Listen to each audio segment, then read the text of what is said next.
طیارے گراؤنڈ کرنے سے پی آئی اے کو 38 ارب روپے کا نقصان۔ ویٹ اور ڈرائی لیز مینٹیننس کے لیے کھڑے کیے گئے تھے 28 روز کے بجائے مرمت میں 2900 دن لگ گئے۔ بد انتظامی کے سبب منسوخ پروازوں سے ایک برس کے دوران 13 ارب روپے سے زائد کا نقصان ہوا۔ IATA ایجنٹوں سمیت 9 پارٹیوں سے 26.5 ارب روپے وصولی میں انتظامیہ ناکام رہی۔ روزنامہ امت کی رپورٹ کے مطابق قومی ایئر لائن پی آئی اے تباہی کے دہانے پر پہنچ گئی ہے۔ بد انتظامی، کرپشن اور اقربا پروری کے باعث ایئر لائن کو اربوں روپے کا نقصان پہنچا ہے۔ آڈیٹر جنرل آف پاکستان کی رپورٹ میں ہوشربا نقصانات ظاہر کیے گئے ہیں، جس میں صرف طیارے گراؤنڈ کرنے کی وجہ سے قومی ایئر لائن کو یومیہ 1 کروڑ 80 لاکھ روپے سے زائد کا نقصان ظاہر کیا گیا ہے۔ پروازوں کی منسوخی سے بھی 19 ارب 37 کروڑ روپے سے زائد ڈوب گئے۔ بد انتظامی کے سبب IATA ایجنٹوں سمیت 9 پارٹیوں کے پاس تقریباً 26.5 ارب روپے پھنسے ہوئے ہیں، جن کی وصولیوں میں انتظامیہ کو ناکامی کا سامنا کرنا پڑتا ہے۔ آڈیٹر جنرل آف پاکستان کی رپورٹ میں پی آئی اے کے کمرشل آڈٹ سے متعلق کئی اعتراضات سامنے آئے ہیں، جس میں سب سے بڑا نقصان 5 طیاروں کے گراؤنڈ کرنے سے پہنچا ہے۔ اس کی تفصیلات کے بارے میں رپورٹ میں بتایا گیا ہے کہ پی آئی اے انجینئرنگ کی غفلت سے ادارے کو محض طیاروں کے گراؤنڈ کرنے سے 28 ارب 40 کروڑ 40 لاکھ روپے کا نقصان ہوا ہے۔ پی آئی اے انجینئرنگ اینڈ مینٹیننس فیول کی سیکشن Z10(3)(1) کہتا ہے کہ طیاروں میں خرابی کی صورت میں مینوفیکچررز کے معاہدے کے مطابق ریپیئرنگ معینہ مدت میں مکمل کی جائے گی، جبکہ دوران آڈٹ معلوم ہوا کہ پی آئی اے انجینئرنگ ڈپارٹمنٹ نے 5 طیاروں بوئنگ 770، ایئر بس A320 اور ATR کو شیڈیول مینٹیننس پر گراؤنڈ کیا گیا، جنہیں 19 سے 28 روز کے دوران آپریشنل ہو کر فلیٹ میں شامل کیا جانا تھا۔ تاہم ان میں سے کوئی طیارہ بھی 905 دنوں سے قبل آپریشنل نہیں کیا جا سکا۔ آڈیٹر نے اپنی رپورٹ میں اسے بد انتظامی قرار دیتے ہوئے کہا کہ 905 دنوں تک طیارے کے گراؤنڈ کرنے کی وجہ سے نہ صرف مالی نقصان ہوا بلکہ فلیٹ آپریشن میں بھی پریشانی کا سامنا کرنا پڑا۔ آڈیٹر جنرل کی رپورٹ میں جن طیاروں کو گراؤنڈ کیا گیا، ان کے گراؤنڈ ہونے کی معینہ مدت بھی بیان کی گئی اور چارٹ کی مدد سے ان میں تاخیر کا بھی تذکرہ کیا گیا۔ رپورٹ کے مطابق پی آئی اے کی ملکیت طیارے بوئنگ 777 رجسٹریشن نمبر APBID کو 26 روز کے لیے گراؤنڈ کرنا تھا، تاہم یہ طیارہ 520 روز تک گراؤنڈ رہا۔ ایک دوسرا بوئنگ 777 رجسٹریشن نمبر APBMG 32 دنوں کے لیے گراؤنڈ ہونا تھا، اسے 250 دنوں تک بغیر آپریشنل کیا گیا اور معمولی مینٹیننس میں مزید 218 دن لگا دیے۔ ایئر بس A320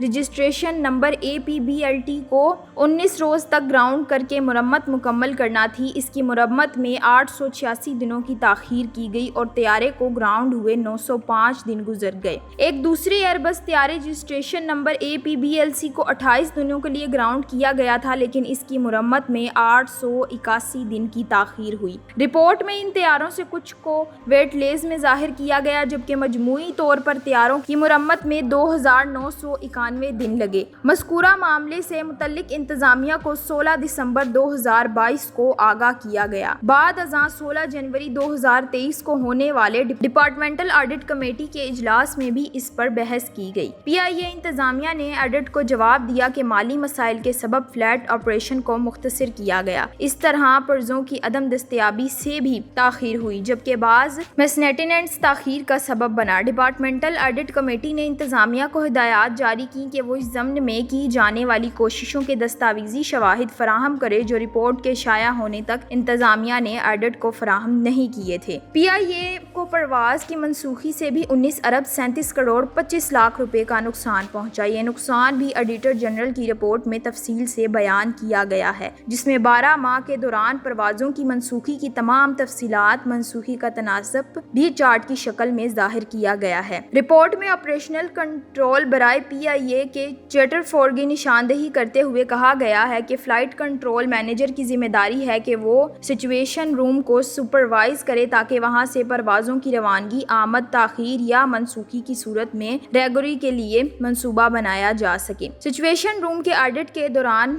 معلوم ہوا کہ ایک برس کے دوران 23,636 پروازیں شیڈیول تھیں، جس میں سے سے 4305 پروازیں تاخیر کا شکار ہوئیں۔ رپورٹ میں انہوں نے مہینہ کے حساب سے چارٹ میں بھی بیان کیا ہے کہ جس کے مطابق پہلے مہینے میں 1773 پروازیں شیڈول تھیں، ان میں سے 260 پروازیں منسوخ ہو گئیں۔ فروری میں 1584 پروازوں سے 273 منسوخ ہونے کے بعد 1311 پروازیں آپریٹ ہو سکیں۔ مارچ میں 1824 پروازوں میں سے 274 پروازیں منسوخ ہوئیں اور 1350 پروازیں آپریٹ کی گئیں۔ اپریل میں 1691 میں سے 1348 پروازیں آپریٹ ہوئیں اور 343 پروازیں منسوخ کر دی گئیں۔ مئی میں 1834 میں سے 1296 پروازیں آپریٹ ہوئیں اور 538 پروازیں منسوخ کر دی گئیں۔ جون میں 1916 پرواز شیڈول کی گئیں، جن میں سے 1420 آپریٹ اور 696 پروازیں منسوخ کر دی گئیں۔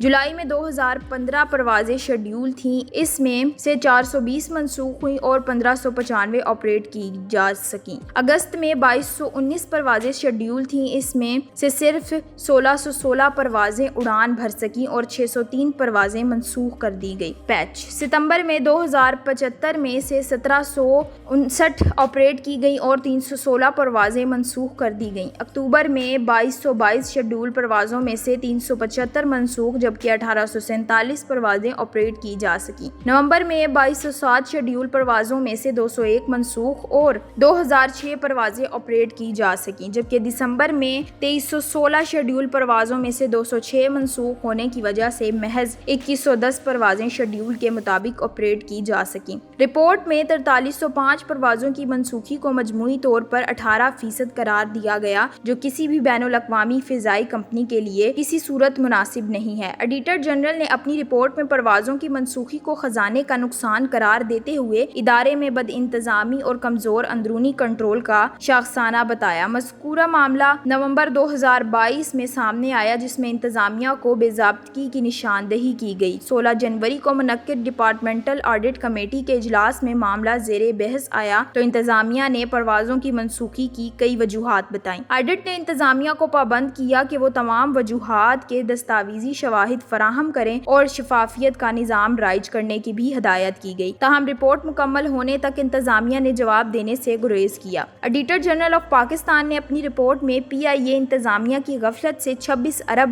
48 کروڑ 86 لاکھ 49 ہزار روپے کی رقم مختلف پارٹیوں کے پاس پھنس جانے کی بھی نشاندہی کی۔ رپورٹ میں Pakistan international air line credit policy کے حوالے سے بتایا گیا کہ کریڈٹ 30 دنوں کے لیے دیا جائے گا، جس میں گورنمنٹ آف پاکستان کو 60 روز کے لیے بھی دیا جا سکتا ہے، جبکہ تاخیر کی صورت میں 1.25 کے حساب سے ماہانہ اضافہ کیا جائے گا اور عدم ادائیگی کی صورت میں مزید ادائیگی روک دی جائے گی۔ فنانس ڈپارٹمنٹ کے آڈٹ کے دوران معلوم ہوا کہ آیاٹا ایجنٹ سمیت 9 پارٹیوں سے خطیر رقم کی وصولی نہیں کی گئی ہے، جس میں پوسٹ ماسٹر جنرل سے 8229 ملین کاؤنٹر سیلز کی مدد میں 1085.967 ملین، کمرشل ایجنٹس کی طرف سے 861.05 ملین، ٹریڈسٹرز foreign domestic 1543.31 million, IATA BSP agents کی طرف سے 7031.97 ملین، مختلف ایئر لائنز کی طرف سے 444991 ملین، کارگو کی طرف سے 13261.29 ملین، MED ٹورز کی طرف سے 185.474 ملین، BS او کارگو کی طرف سے 391.382 ملین روپے ہیں۔ مذکورہ عدم وصولیوں کی نشاندہی کی گئی تو انتظامیہ نے جواب میں کہا کہ مذکورہ قوم میں سے 40 ملین روپے کی وصولی ہو چکی ہے۔ ڈپارٹمنٹل آڈٹ کمیٹی نے سفارش کے معاملے کی FIA یا نیب سے تحقیقات کرائی جائے۔